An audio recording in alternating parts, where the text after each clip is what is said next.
Hi, everyone. I'm Katie Nelson, Executive Director of Public Policy here at Indiana Farm Bureau. Today, we're talking about an issue that's getting a lot of national attention right now, New World Screwworm, what it is, why it matters, and what Indiana livestock owners need to know.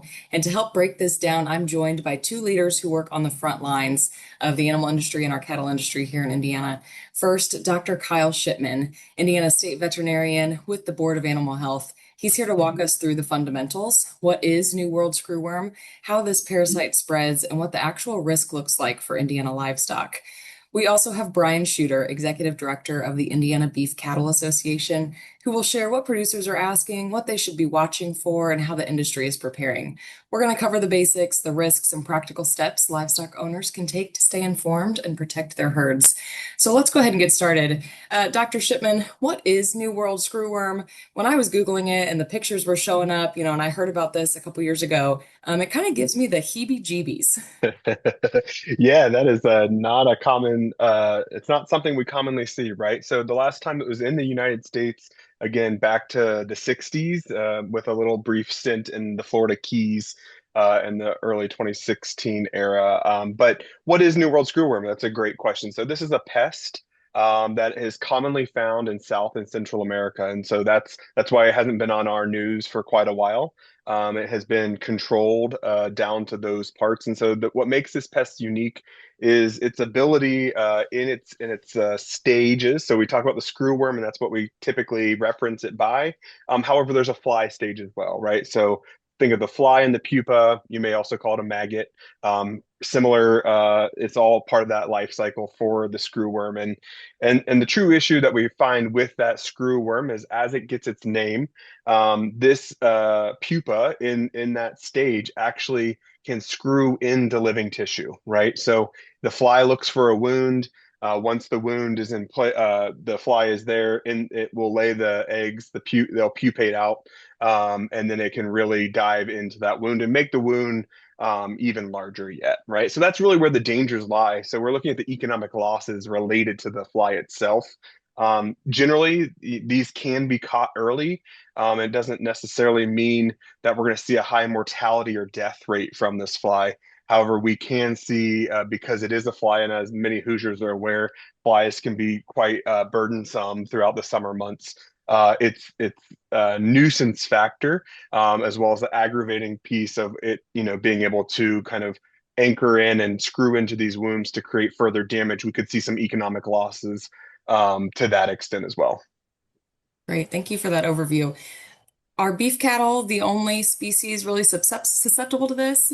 Yeah, that's a great question. So, beef cattle are susceptible to this, but really any warm-blooded animal is susceptible to New World screwworm. So, whether it's beef cattle, our swine across the state as well, our farmed raised deer, wildlife, as well as pets. The other thing we want to urge caution is humans are susceptible as well. We are not unique or different in that aspect.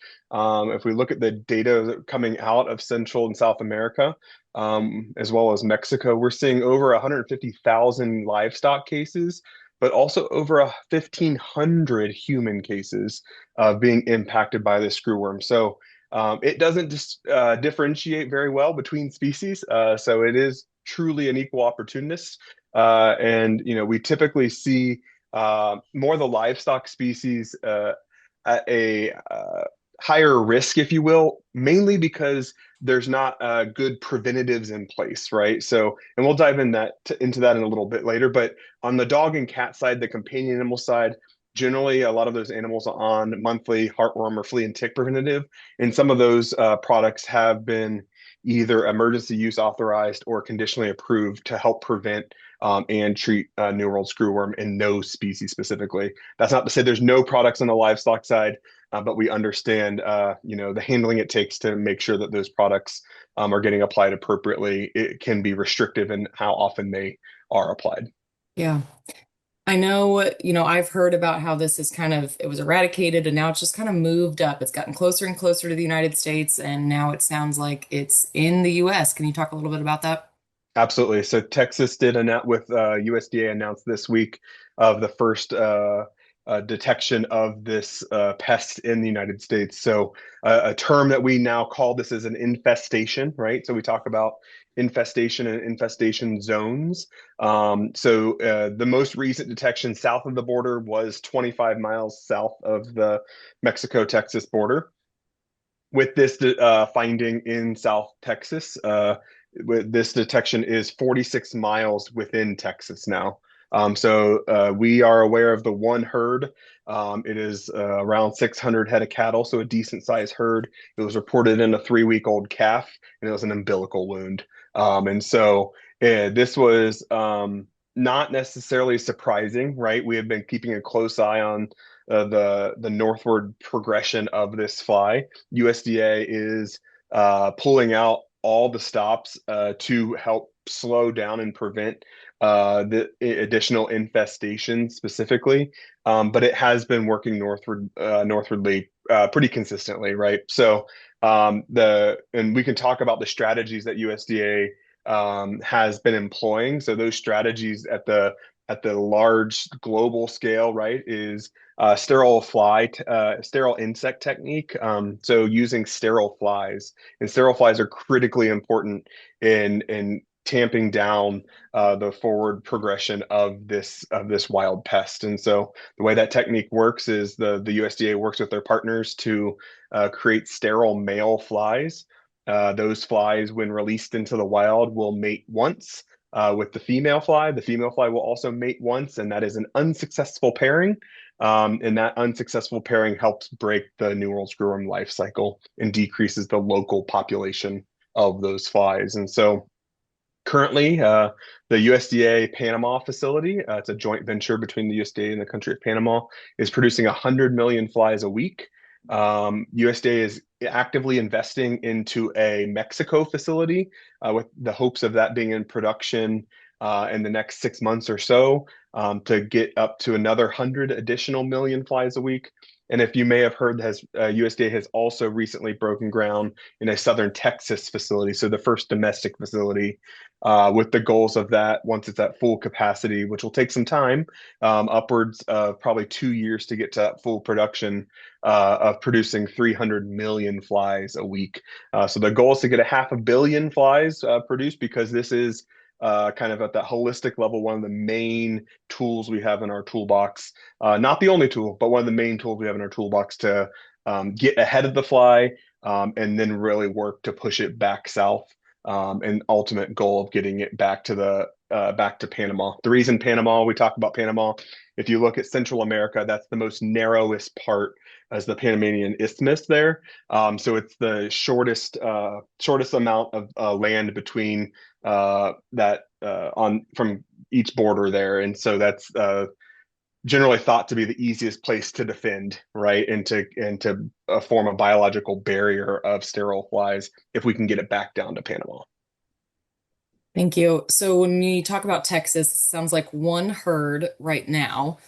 Is there a short-term risk that it spreads throughout Texas? And then kind of getting into how does it get to Indiana?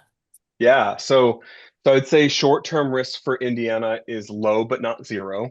The short-term risk for additional cases in Texas is a real possibility, right? The fly has is going to move via two primary methods, right? One is going to be a local migration movement of the fly.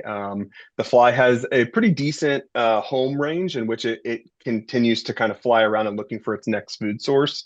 So we would anticipate to some extent some movement right there in that local proximity. But it's not hundreds of thousands, hundreds or thousands of miles. It's more in the tens of miles movement. So the real risk to Indiana is actually the movement of an animal that has an impacted wound that has the pupa form already in it that then can complete their life cycle in Indiana and lead to the flies being present in the state. So to date, we have not had that detection in Indiana. We don't anticipate having that detection, but we ultimately want producers to be prepared and vigilant, especially on animals that are moving. That's our highest priority, the movement of animals in and around Texas. It might not even be directly from Texas. I will say Texas has put restrictions in place around this infested herd, right? So Mhm. the response is an infestation zone that it then puts limitations on the movement of livestock, generally making sure that they are inspected prior to movement to make sure there's no obvious wounds, as well as ensuring that they are treated before they're moving as an additional layer to make sure we're not inadvertently moving this pest further than the natural cause would be.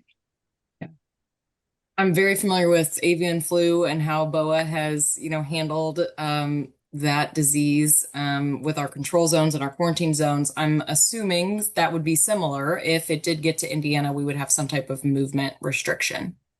Yeah, so our BOA team is actively, participating in the national calls. The state veterinarians and the United States Animal Health Association, as well as the National Assembly of State Animal Health Officials, in better understanding what is occurring boots on the ground in Texas, so we can really take their real world experiences, since many of us don't have that experience and really work towards what an Indiana solution would look like in that in the case that we would have a detection. And so we are quite familiar. USDA has a New World Screwworm playbook, which the goal for that playbook is to try to standardize the states as much as possible, with the understanding that states have to have different priorities, and they have to balance them that makes sense to that each individual state. However, we are all operating with a common framework, and so initial response efforts in Indiana would look pretty consistent with that national framework in the USDA playbook. Yeah. Shifting over to you, Brian, what are you telling producers if someone's concerned about New World Screwworm? What should they be watching for? How can they prevent it? I mean, the first thing we'll say is the most important thing you can put on your animals is your eyes. Be out there, be vigilant, check over those animals. If you've got open wounds, if you see an animal with an open wound, make sure you get it in and check it out. If you happen to see something in that wound, call your vet. The other thing that we think is really important is to maintain a good relationship with your vet.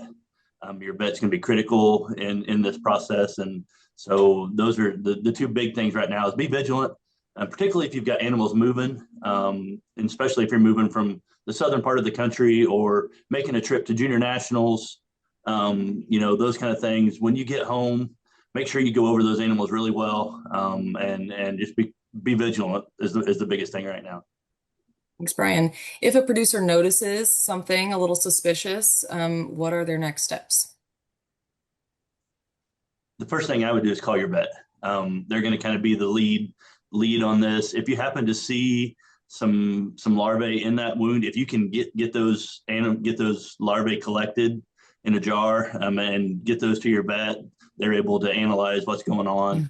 And there are some treatments out there that have been approved, that can help if we do happen to have something. I think we're in a better position now than we were.